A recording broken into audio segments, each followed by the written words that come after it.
नमस्कार दोस्तों, मैं doctor Saurabh Jain, urologist and kidney transplant surgeon, professor and head department of urology, Gandhi medical college Bhopal.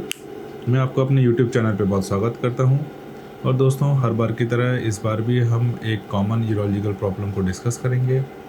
और आज का टॉपिक है कि क्या हम प्रोस्टेटिक एनलार्जमेंट को बगैर दवाइयों के ही हम ठीक कर सकते हैं, या फिर हम अगर किसी को प्रोस्टेटिक एनलार्जमेंट है तो उसमें क्या प्रिकॉशन ले सकते हैं। तो दोस्तों, जो हम डिस्कस करने जा रहे हैं टॉपिक्स, या उन पेशेंट्स के लिए है जिनके सिम्टम्स माइल्ड हैं, जिनको दवाइयों की उतनी ज़रूरत नहीं है, और क्या वो उन माइल्ड सिम्टम्स को बगैर दवाइयों के ही टेक केयर कर सकते हैं या नहीं।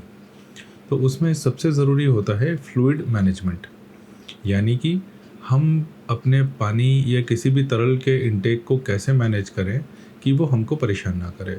प्रोस्टेट के पेशेंट्स में एक समस्या होती है रात में बार बार उठना।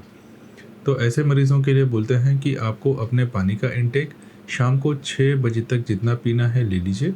6 बजे के बाद उसको कम करते जाइए, और सोने से 2 या 3 घंटे पहले पानी का इंटेक बंद कर दीजिए। सोने से पहले एक बार यूरिन पास करके सोएं। और कई मरीज़ों की हैबिट होती है कि वो सोने से पहले या जितने बार भी नींद खुलती है दोबारा पानी पीते हैं, या सोने से पहले दोबारा पानी पीते हैं। तो ऐसे मरीज़ों को ये बिल्कुल नहीं करना चाहिए। उनको अगर मान लीजिए प्यास भी लगती है तो थोड़ा सा पानी मुंह में लें, उसको गीला करें, बाकी पानी को बाहर निकाल दें और थोड़ा सा पानी अंदर उसको पी जाएं। ऐसे में उनकी सैटिस्फैक्शन भी हो जाएगी और धीरे धीरे उनको हैबिट हो जाएगी कि वो दोबारा पानी पी के ना सोएं। दूसरा इम्पॉर्टेंट है कि कई पेशेंट्स सोने से पहले अल्कोहल, चाय, दूध, कॉफ़ी वगैरह कुछ पी के सोते हैं। अगर आपको रात में बार बार उठने की शिकायत है प्रोस्टेटिक एनलार्जमेंट की वजह से, तो आपको अल्कोहल या कोई भी ऐसी लिक्विड रात में सोने से पहले अवॉइड करना चाहिए, या उनके इंटेक और सोने के बीच में कम से कम 2 से 3 घंटे का गैप रखिए। दूसरा दोस्तों, एक इम्पॉर्टेंट प्रिकॉशन होता है प्रोस्टेट के पेशेंट्स के लिए कि आपको कभी भी किसी ऐसी सिचुएशन में नहीं पड़ना चाहिए जहाँ पे आपको अपनी यूरिन रोकना पड़ जाए। जैसे कि आप किसी लंबी पूजा में बैठ गए, बस में ट्रैवल कर रहे हैं, अपने व्हीकल से ट्रैवल कर रहे हैं, आपको यूरिन आ रही है लेकिन आप कर नहीं पा रहे हैं, आपको उसको होल्ड करना पड़ रहा है।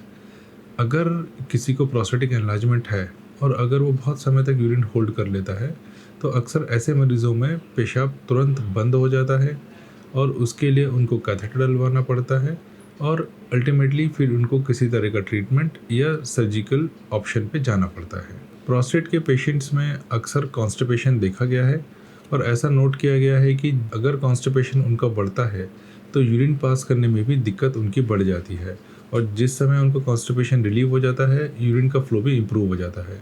तो अगर आपको प्रोस्टेट की शिकायत है, यूरिन में ज़ोर लगाना पड़ता है और साथ में कॉन्स्टिपेशन भी है, तो हर संभव कोशिश करिए कि आप अपने कॉन्स्टिपेशन को अवॉइड करें, ताकि आपके यूरिन का फ्लो ठीक रहे और आपको टैबलेट की कम से कम ज़रूरत पड़े।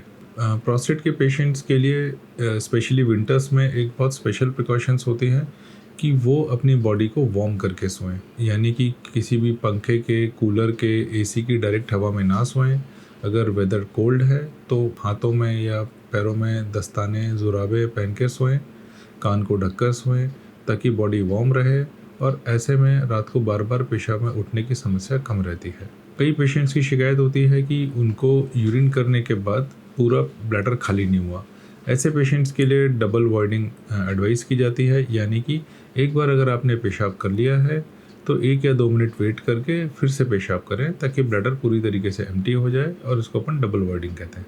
प्रोस्टेट के पेशेंट्स में, जैसे कि अन्य बीमारियों में, डॉक्टर आपको हमेशा एडवाइस करता है कि आपको वेट लॉस करना चाहिए। प्रोस्टेट में भी weight loss is very important, कि अगर आपका वेट रेगुलर कंट्रोल्ड है, आप रेगुलर एक्सरसाइज कर रहे हैं, तो आपका यूरिन के ऊपर भी कंट्रोल बेटर होगा, और आप जो सिम्टम्स हैं आपके, उनको आप अपने वेट लॉस और एक्सरसाइज के थ्रू उन सिम्टम्स की इंटेंसिटी को कम कर सकते हैं। कई पेशेंट्स में देखा गया है कि देयर आर पर्टिकुलर फूड्स, जैसे कि कई पेशेंट्स की शिकायत होती है कि वो जब तीखा खाते हैं तो उनके पेशाब में जलन स्टार्ट हो जाती है, उनकी फ्रीक्वेंसी बढ़ जाती है और उनको यूरिन करने में दिक्कत आने लगती है।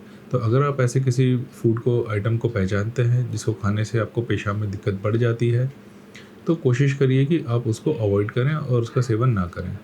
तो दोस्तों, आई होप कि ये आपको वीडियो पसंद आया होगा, और इससे अगर आपको प्रोस्टेट पेडियाट्रिक एनलार्जमेंट की वजह से सिम्टम्स हैं।